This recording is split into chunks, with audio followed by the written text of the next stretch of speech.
I got introduced to it in the traditional way through oral storytelling. My I come from a very traditional and religious family. So my grandfather was a pandit in Varanasi and used to teach at Banaras Hindu University. And my grandmother on my grandfather on my father's side was a pandit, and my grandmother on my mother's side was also a teacher. So we grew up in that family atmosphere where, and these stories were a part of our dinner conversation. We would be told all the philosophies and the stories. So I learned it the traditional way.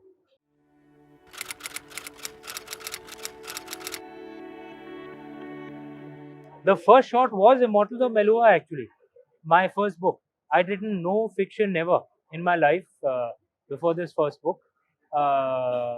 In fact, most of my school and college friends, they still refuse to believe that I've written my books because I'd shown no inclination of being creative when I was young. I was a very left-brained, academic-oriented guy. So, BSc in mathematics and MBA from IIM Calcutta, very left-brained person. So, Immortals of Melua is the first piece of fiction I ever wrote. That's the first time I tried to write anything, any fiction. You have to research a lot.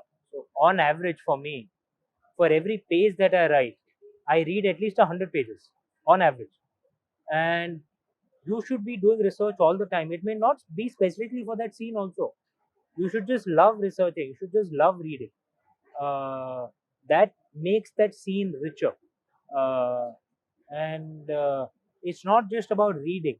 You can also learn through traveling. When you travel, when you meet people, you learn something. Travel as much as you can, travel around India as much as you can, meet as many people as you can from different regions, different languages. You learn from every experience, and you should have that kind of attitude. You should research because you love researching, and then that will make your writing better. You know what I mean? So it's not that you want to write a particular scene, so you do research for that. Just keep researching all the time. Whenever you're not writing, keep researching. All that will make your experiences richer. All that knowledge will go somewhere in the back of the mind, and then emerge in the book when it has to. I primarily read non-fiction, actually. Most of the books that I read. And 90%. And I read, my genres are history, philosophy, what can be called mythology or itihas. What in English is called mythology, in Hindi is called itihas, science. So I read all kinds of genre, but largely non-fiction. I think if you have only one favorite author, that you haven't read enough. How I normally answer this question of the books I've read in the recent past, which ones do I like? Of the recent past, I like this book by Andrew Wilson. He's written the book called Remaking the Modern World, and how 1782 was a year around which much of the what he calls the post-Christian world emerged in the West. Uh, and Very, very interesting book on how the modern West emerged. What are the social changes that caused this? Very interesting book.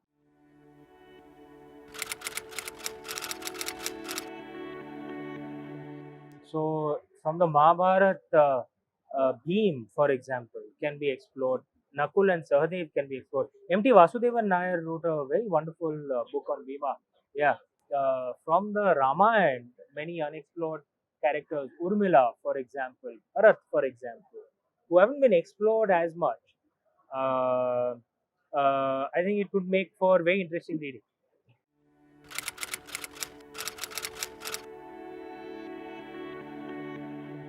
Well, my genre has been in this historical and mythological fiction, but I have a story idea in mind, which is set in the modern day, set across London and Mumbai, London and India. Uh, and it has elements of gaming and time travel.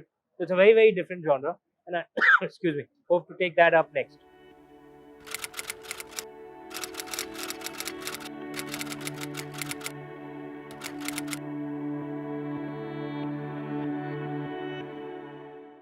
My genuine advice, if you want to write on subjects such as this, you should actually respect this subject.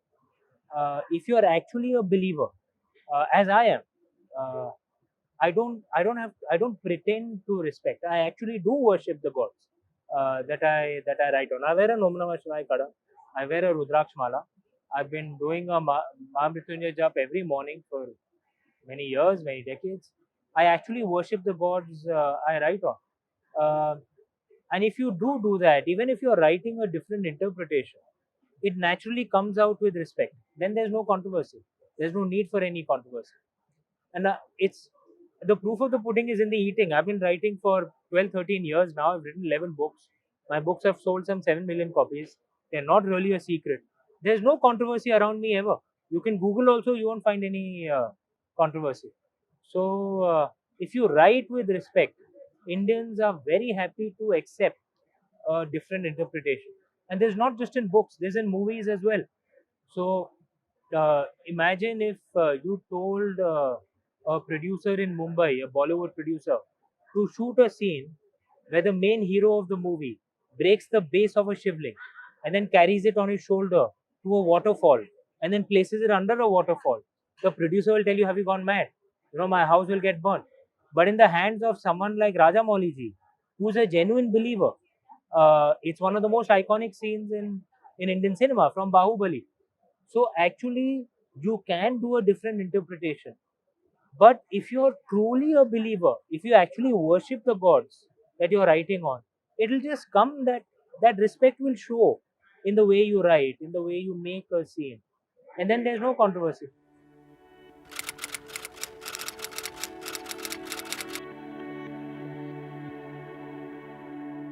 You know the fact that because MT Vasudevan Nair ji, from what I know, largely writes in Malayalam, which has been translated. And in India, what has happened is, of course, every Keralite would have heard of MT Vasudevan Nair ji, but you won't have heard of Shivaji Sawant, who writes in Marathi and whose books are classics in Marathi. Or you won't have heard of Narendra Kohli, who writes in Hindi, you know. And we have to do a lot more to get authors who've written classics in Indian languages, but aren't marketed to other regions of India. Uh, and even MT Sir's book, I actually discovered because I was flying through Kochi and I just picked up the book. No one, you know, and he's not covered as much as a writer of his greatness should be covered in the rest of India. He's not covered as just like in the Kerala press. Shivaji Savant is not covered, or Narendra Kohli is not covered. You know, Shivaji Savant has written this classic in Marathi called Mrityunjay on Karna, right? Narendra Kohli ji has written Mahasamar, again an interpretation of the Mahabharata. S.L. Bhairappa ji, who's in Parva in Kannada. We need to make our the books that have been written in Indian languages. We need to make sure it's exposed to other parts of India as well, through English or through other translations. This is a critical task I think that should be taken up, hopefully by the government or some private organization. I try and do it through my, just like I spoke about MT Vasudevan Nairji to you, and therefore I spoke also of Shivaji Savant and Narendra Kohli and S.L. Bhairappa ji.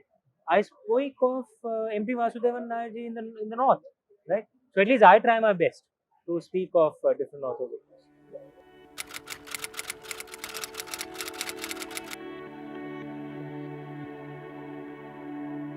I think there are various theories for this. My interpretations is I think we have an ideal mix of rigidity and flexibility. Uh, because the tide of history was against idol worshipping cultures in the last 2000 years. Europeans and Turks went around the world massacring most idol worshipping cultures out of existence. Uh, and at that time, perhaps in India, the dharmic religions, we were flexible and pulled back when we had to. But we didn't surrender completely, unlike the Greco Romans or the Zoroastrian Persians. We had that mix of rigidity as well.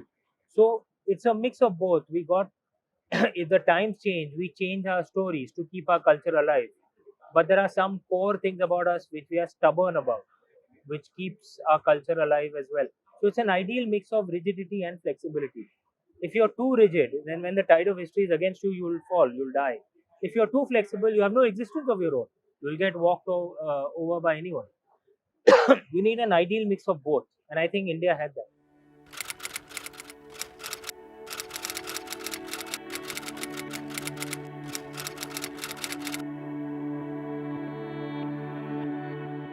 There's a wonderful book by Dinah Eck on sacred geog. It's called Sacred Geography on India, and in that she makes what I thought was a very insightful line. She says India, unlike many other countries, was not built on the power of its kings. It was built on the footsteps of its pilgrims, because Indians would travel across the Indian subcontinent as pilgrims and therefore create a national consciousness. And uh, in many ways, the temples were a path to creating that national consciousness. There are temples in Nepal where the priests come from Kerala. There are temples in Tamil Nadu where the priests come from Kashmir and the north. Adi Shankaracharya ji was from Kerala but established mutts across India. And what a major temple did was that since pilgrims came from across India to there, they built a national consciousness. What a Kumbh Mela does every 12 years, the major Kumbh Mela. Indians come from across the Indian subcontinent and gather at Prayagraj. That's what builds a national consciousness. And what happened in the last 1,000 years with the Turkic invasions? Many of our great ancient temples, particularly in the north, were destroyed. Our ancient temples are now alive largely in the south and largely in Tamil Nadu and Kerala, because the invaders had come up to Karnataka, Andhra as well. Most of our ancient temples in the north actually don't, they were all destroyed, right? Now, as our ancient temples are being rebuilt, like the Ayodhya temple is now, the Ram Janmabhoomi temple, and pilgrims will come from across India, it will build that national consciousness. And what is national consciousness? A feeling of kinship, So there's a Vadakunnathan temple in Kerala, Lord Shiva temple. I had gone, then I went to offer prayers out there, and I think perhaps I was the only North Indian at that time. They were all South Indians and largely Malayalis. They were speaking Malayali. Some of them recognized me because of my book, and they were speaking to me in Malayalam. I was trying to speak to them in English and Hindi, uh, and then we started the prayers, and they were prayers dedicated to Lord Shiva, which I recognized, the Tanda Stotra or others, and we were chanting those hymns together. Now, if you think about it, they are different languages, right?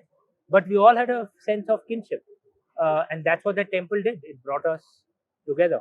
That's what our great temples will do. Will build that national consciousness.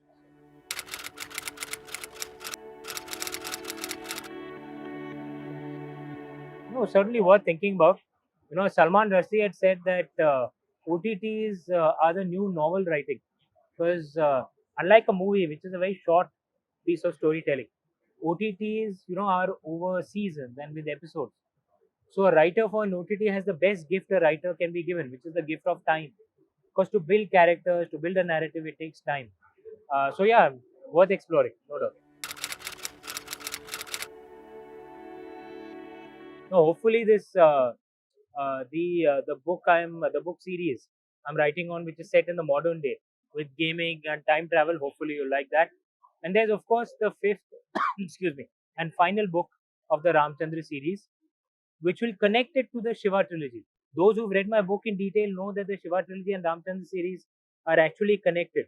The Ramchandra series can be read as a 1500-year prequel to the events of the Shiva trilogy. So the fifth book of the Ramchandra series can also be read as the minus one book of the Shiva trilogy. And the title of the fifth book itself is a clue. It's called The Rise of Meluha. And I'm going to start writing that soon, and hopefully you'll like that too.